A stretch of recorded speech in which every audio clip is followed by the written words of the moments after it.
Hello. So, I'm done work for the day. I've had my dinner. I took off my bra. Before I started taking anything else off, I thought that I would go ahead and do a quick video. And here we go. So, I probably like you do watch a ton of YouTube, and something I've seen floating around is a video or our videos on the 10 eyeshadow palettes that people would pick out of their whole collection. Like, if your collection were to be lost somehow or damaged, or if for some reason someone was playing like a cruel joke on me. Yeah. So here are the 10 that I think would be the ones I would choose. And I have some notes because that's how I roll. So if you see me looking down, it's because I'm trying to figure out, why did I choose this palette? Okay.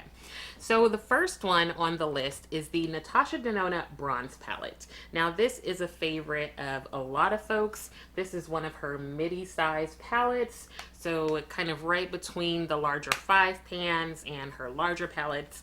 And this is one that I really, really like. I really love the shimmers. They're some of the best shimmers, I think, in her palettes, or at least in her mid-sized palettes.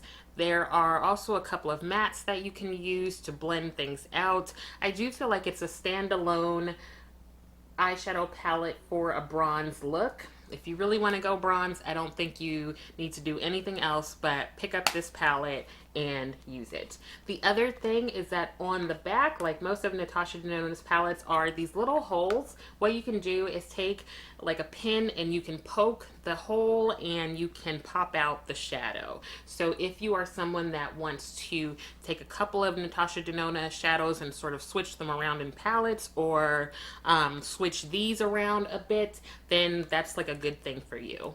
But of course, you cannot change the names. So if having the names correspond with the shadow is something that's important to you, don't pop them out. The next one is the Enduring Love palette from Sydney Grace. And I have this in the deep version. Now, Sydney Grace came out with a deep version and a light version. And they have also done that, I believe, in at least another palette that I'm aware of. The nice thing is that all of the shades are the same across the different versions, but the mattes, as well as this shade Romeo, those are deeper in the deep palette. I don't have the light one to compare it to, but what I do know is that those are the shades that are different or deeper. And the names of the shades are interesting because they are like famous or infamous couples, like Romeo and Juliet, Darcy and Elizabeth, Boaz and Ruth. Like they went biblical on us. So I really like this palette. I love the Sydney Grace formula. It's pretty blendable. I like that all of these shades show up on me. I didn't have to worry about getting a palette that had these shades that would look ashy on my deeper skin tone. The other thing is that this has some cooler tones in here, and I figured I wanted to make sure that I had like a cool tone palette because I tend to the warm side. Now, the third one I would say is the Sigma Cor de Rosa palette. I don't hear a lot of people talk about Sigma palettes. One person that for sure talks about them is Kelly Gooch. I know that she does not like this one. There's another one that she likes, but I really love this palette because the colors are just sort of right up my alley. So there are some pinks, some mauves, some peaches. I really, really just love this palette. The other thing that I like is the brush. Now, I know a lot of us probably have palettes that come with brushes, and all of a sudden you don't know where the brush went. The Sigma ones, though, I think that they use pretty much the same brush type and like the bristles and everything. Got some shadow on it. The bristles and everything that they use in their individual brushes. So let's see if I can. So look at that. Now this brush is, the barrel and the whole brush itself is a little smaller than this one, but you can see that they're pretty good matches for one another. So what I like is that Sigma puts the same quality brush in their palettes as they do in the brushes that you can buy individually. I think that if you are looking for some synthetic brushes, Sigma is a really good option. I have a lot of brushes from them. I have sort of fallen in love with the not even sort of, I have fallen in love with the BK Beauty synthetic hair brushes, but my Sigmas, I still reach for those too. Girl, let me get some water. Don't worry, I recycle.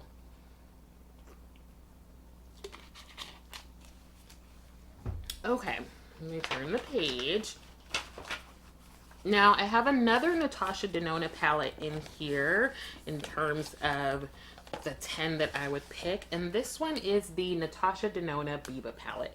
Now, this is a palette that is just all the neutrals that you are ever going to need. Like, you need a neutral, get the Biba. So this is one of her palettes that this is like the regular size, I guess, rather than like the kids meal size or something. You have these neutrals here. There are shimmers, there are mattes. We all know that Natasha Denona has different formulas in her palettes. And whenever I want something that I know is just like a go-to quick sort of look, especially when I'm doing like presentations or something, I often will be pulling out the Biba palette. The Biba also has the same sort of format as the other ones where you can pop out the shades if you need to. Obviously, since these pans are bigger, you can only switch them around with other same size pans. And yeah, just kind of like your basic everyday neutral palette. Now, the next one on my list is the Huda Beauty Naughty Nude palette.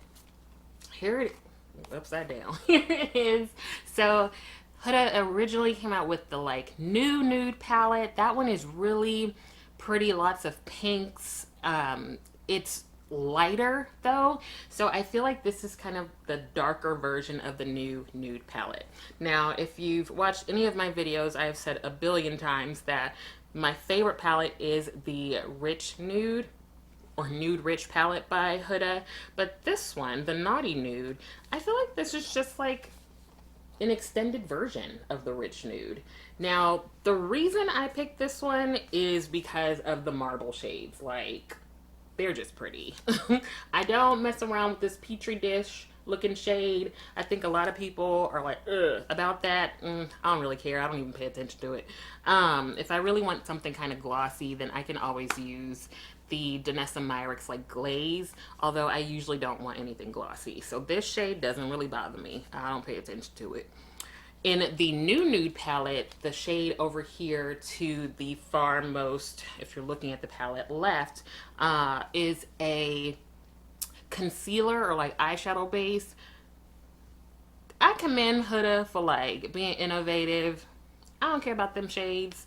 I really just like the shimmers in here, the marble shades, the mattes. Like, you can just get some really pretty like ethereal looks from it. All right, so next on the list is the Jackie Aina and ABH palette.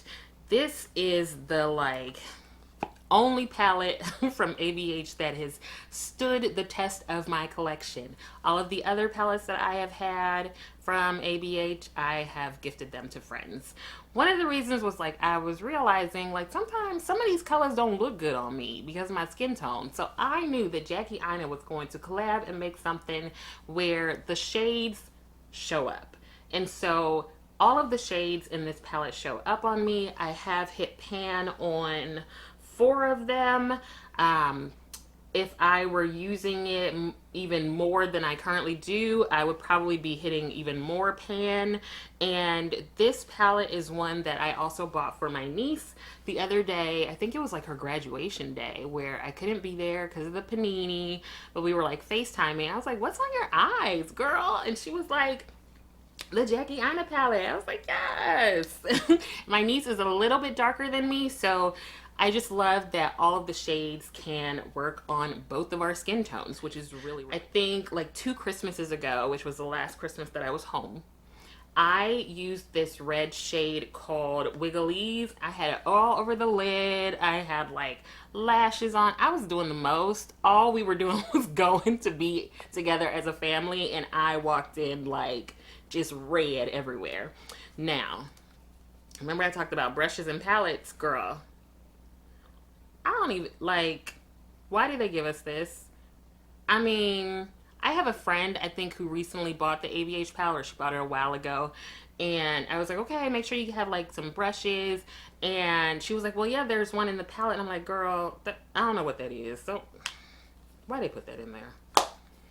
I mean, if you use the brush, let me know actually. Maybe you know something that I don't, because I just don't find that the brush is that great of quality.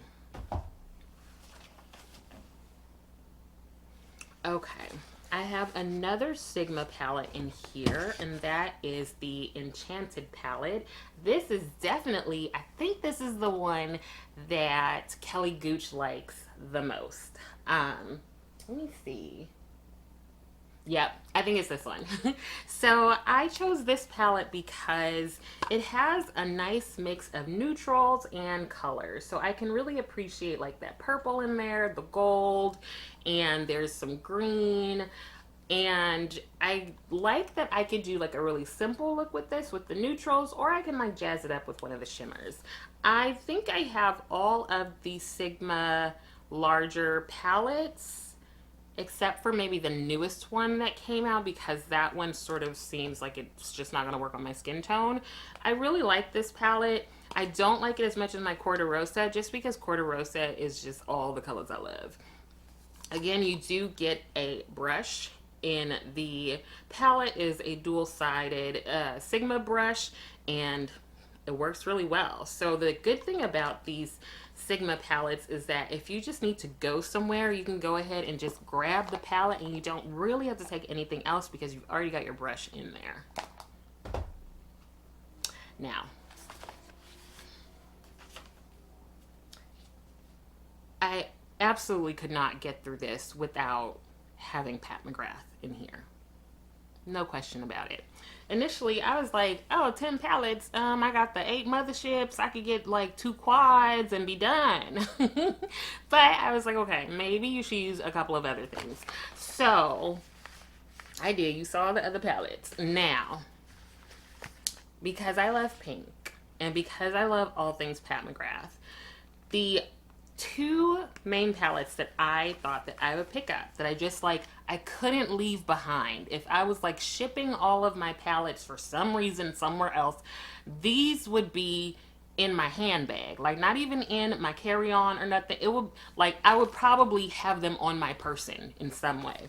So they are the Mothership Divine Rose 1 and Divine Rose 2. Both of these. I just love them. They have a special place in my heart. Now, the Divine Rose 2, this is the palette that was my first Pat McGrath purchase. Now, in all honesty, there were other things in the cart with this palette, but this is the first thing I put in the cart. So, it's the first one. Now, I bought this last year for my birthday, and I wore Sextraterrestrial, which is this super pretty shimmer, like special shade. I had this pink on. I was just like a pink flamingo. I had on like a pink dress. I had pink lips. I was drinking pink rosé. I was just doing the most with pink. But I really, really love this palette. And I honestly think it's because of this shade, just because it's just so unique. But also, I actually really like these other shades as well. But my gaze just always goes straight to that Sextraterrestrial. And I like the name. Pat McGrath is funny. And then, of course, like I mentioned, the Divine Rose 1. Now, this, I believe, is my most recent purchase of the Pat McGrath Mothership palettes. Again, black lacquer packaging. And here it is. I initially thought that I wouldn't like this palette. I'm not even quite sure why. I think because when I was comparing it to, like, Divine Rose 2, which, why even compare? why even compare? They're both great. I was like, Divine Rose 2 kind of pops out more at me. While Divine Rose 1, I was like, I'll get around to it. And I love it. Like, I like the cooler shades. I like the special shades. I find that this is one of maybe the more wearable Pat McGrath shades. Like, if you don't want to go all extra with some of the special shades, then you've got like a lot of neutrals. You've got some shimmers that aren't going to like make you feel too out there. So I really do feel like this is a really good like everyday palette. And then why stop there with Pat McGrath when you could do more? So the last and number 10 palette that I would choose is a quad from Pat McGrath, and it is the Voyeuristic Vixen, which is the newest quad to the Pat McGrath collection. Now, I chose this one, even though I have other quads, because again, like the Divine Rose one, I find that this is a pretty wearable palette. So I think you can get some good looks for daytime, for going to work, but then you can also jazz it up. And, you know, if you're going out at night, I'm saying that like I go somewhere. I don't go nowhere. If I were to go out somewhere, or if it was a date night with Bae, then, you know, this is a cute one to wear. I mean, I would be wearing it for myself. I don't wear it for him. It's for me because I like makeup, okay? I don't care if he like it or not. Yeah, so I think those are the 10 palettes that I would choose. I tried to pick from different brands and really think about like what would I sort of want if I only had 10 palettes. Basically, I was thinking I would want some palettes that could like work across the spectrum of what I would be doing, whether that is doing a presentation or seeing patients or clients or going out for dinner or something. I wanted to make sure that I like hit all the bases. Now, I don't know that these are in any particular like rank order. I mean, Pat McGrath would be at the top. Why are we even questioning it? So yeah. They're just the ones that I would like pick first. I think that's it. I just bought a new fan, like an oscillating fan for the room, the bedroom, because, you know, heat rises and honey, it is hot and humid. And I really do feel like a marker of age is when you get excited about like home goods and like gadgets and products that just like make your life a little bit easier. When I tell you I opened up that fan, it has a remote, it has a timer. I just felt like, wait, this is amazing. So I'm actually really excited to go to bed, turn on that fan, and just feel the lovely cool air. Thank you for watching. Make sure to like the video. Also, let me know what your 10 might be, or even your top 5. I actually thought it would have been easier to do 5 because then it would be narrowing it down to like just what I really, really wanted. Thinking of 10 was a bit harder, which seems a little, I'm different. But I will see you in the next video. Take care.